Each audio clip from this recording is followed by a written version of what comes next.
সামনে দাঁড়িয়ে আমাদের মতবিনিময় সভা করছি।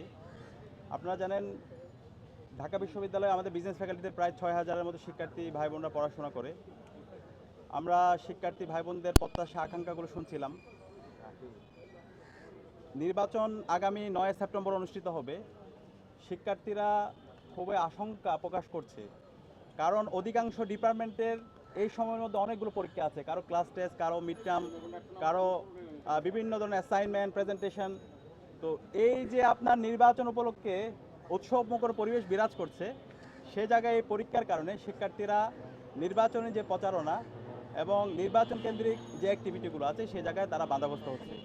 সেই জায়গা থেকে আমরা বিশ্ববিদ্যালয়ের প্রশাসনকে জানিয়েছি, যেহেতু ডাকসু নির্বাচন সারা দেশের মানুষ আমাদের দিকে তাকিয়ে আছে এবং আমরা এর মাধ্যমে একটা গণতন্ত্রের নজির স্থাপন করতে চাই, সেই জায়গা থেকে যে পরীক্ষাগুলো আছে সেই পরীক্ষাগুলো ৯ সেপ্টেম্বরের পরে যদি নিয়ে যাওয়া যায় তাহলে এটা সবার জন্য ভালো হবে।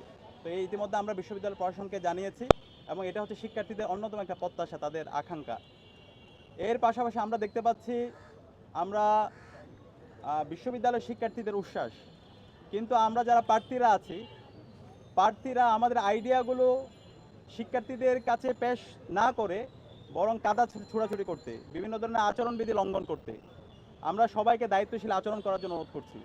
আমরা সবাইকে অনুরোধ করবো, আপনারা কেমন ঢাকা বিশ্ববিদ্যালয় চান সেই প্রত্যাশাগুলো শিক্ষার্থীদের সামনে পেশ করেন, কিন্তু একজন প্রার্থীর বিরুদ্ধে সাইবার বুলিং করা, মিথ্যা প্রপাগান্ডা ছড়ানো, এর মাধ্যমে নেগেটিভিটি হচ্ছে, এর মাধ্যমে প্রতিটা ফ্যাসিস্ট হাসিনা এবং তার দোসররা ছাত্রলীগের যে প্রপাগান্ডা, সেই প্রপাগান্ডা তারা টুলস হিসেবে ব্যবহার করছে।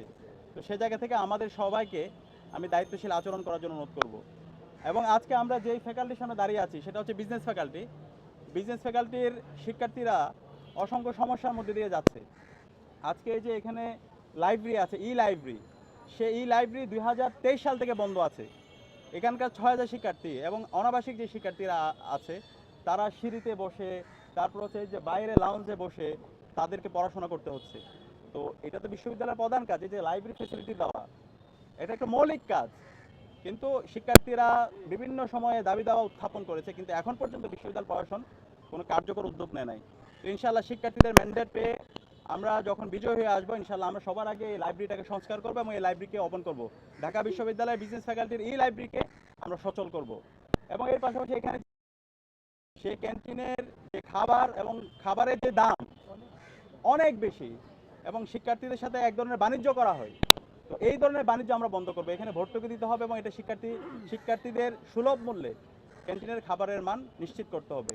এবং পাশাপাশি আমরা বলছি আমাদের বিশ্ববিদ্যালয়ের শিক্ষকদের টিচার্স এভ্যালুয়েশন সেটা আমরা চালু করতে হবে। আমাদের বিশ্ববিদ্যালয়ের শিক্ষকরা তারা, আমরা বলে থাকি বিশ্ববিদ্যালয়ে আমরা যারা আছে আমরা হচ্ছে জুনিয়র স্কলার, আমাদের শিক্ষকরা হচ্ছে সিনিয়র স্কলার, কিন্তু শিক্ষকরা আমাদের সাথে যেই সুলভ আচরণ করে এবং ক্লাসের মধ্যে পাঠদানের যে কোয়ালিটি এনশিওর করা সেটা আমরা দেখতে পাই না। আমাদের শিক্ষকরা একই সাথে আবার প্রাইভেট ইউনিভার্সিটিতেও ক্লাস নেয়, তারা প্রাইভেট ইউনিভার্সিটিতে যেভাবে সিরিয়াসের সাথে ক্লাস নেয়, আমাদের এখানে শিক্ষার মান এবং হচ্ছে পড়াশোনার যে কন্টেন্ট সেগুলো মনে হয়েছে হচ্ছে একটা খুবই মানে গা ছাড়া দেওয়া ভাব।